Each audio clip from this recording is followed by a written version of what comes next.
Stove వెలిగించి కళాయి పెడతాం. ఇది నువ్వుల నూనె అండి.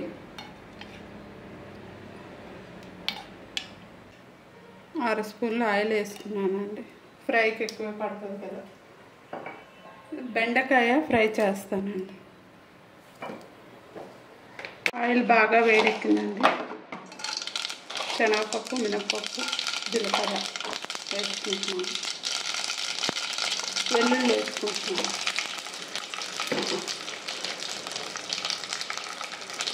ఎండుమిరపకాయలు, 2 ఎండుమిరపకాయలు ఇలా,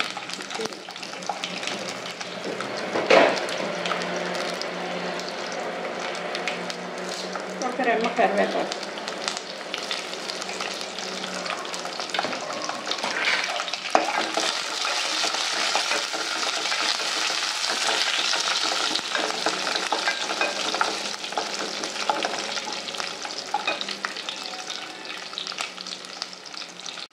బెండకాయలు వేసుకోవాలండి. కడిగి కట్ చేసి పెట్టుకున్న బెండకాయలు ముందు రోజే కడిగి ఎండబెట్టి కట్ చేసి పెట్టేసుకోవాలండి, లేకపోతే బంకగా ఉంటుంది.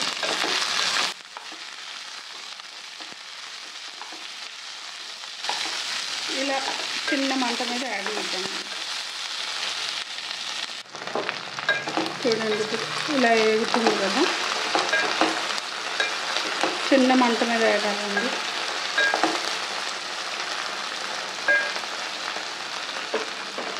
ఇప్పుడు ఈ ఉల్లిపాయలు వేయాలండి.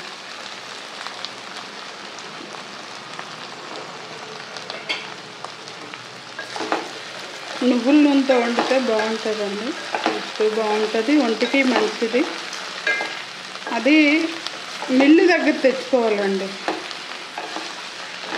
గానుగ నూనె అంటారు కదా, గానుగ దగ్గర తెచ్చుకుంటే మనకి కొంచెం బాగుంటుంది, క్వాలిటీ బాగుంటుంది.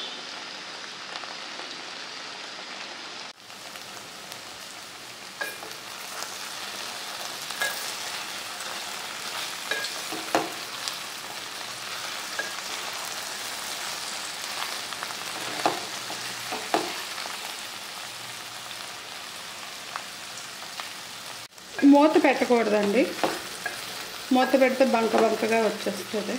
మూత పెట్టకుండా ఇలాగే చిన్న మంట మీద వేగనిద్దాం.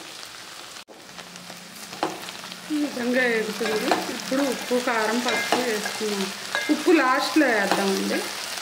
పసుపు, కారం వేద్దాం. ఇప్పుడు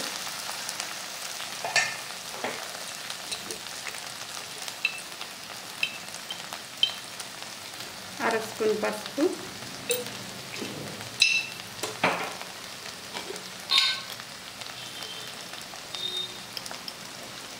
ఒక స్పూన్ కారం,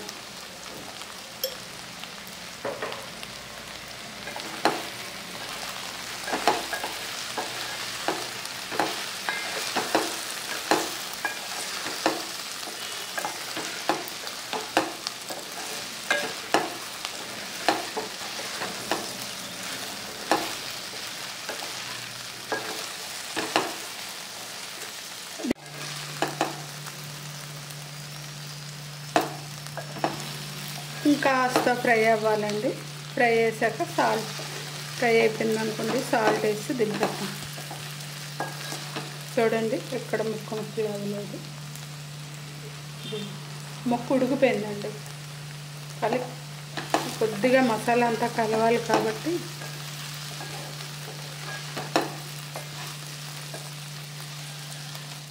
ఇప్పుడు ఒక స్పూన్ సాల్ట్ వేయాలండి. సాల్ట్ సరిపోతే వేసుకోవచ్చు, కానీ ముందు కొంచెం తగ్గించి వేసుకోవాలండి. ఒక స్పూన్ సాల్ట్.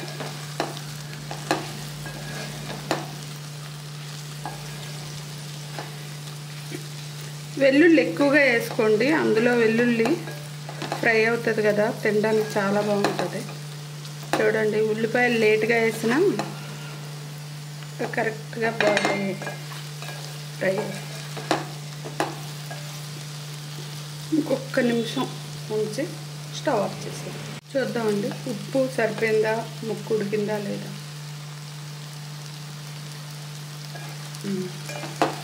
ఉప్పు సరిపోయింది.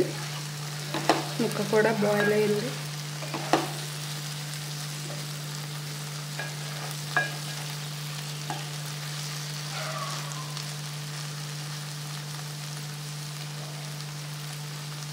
ఇప్పుడు స్టవ్ ఆఫ్ చేసేయాలండి.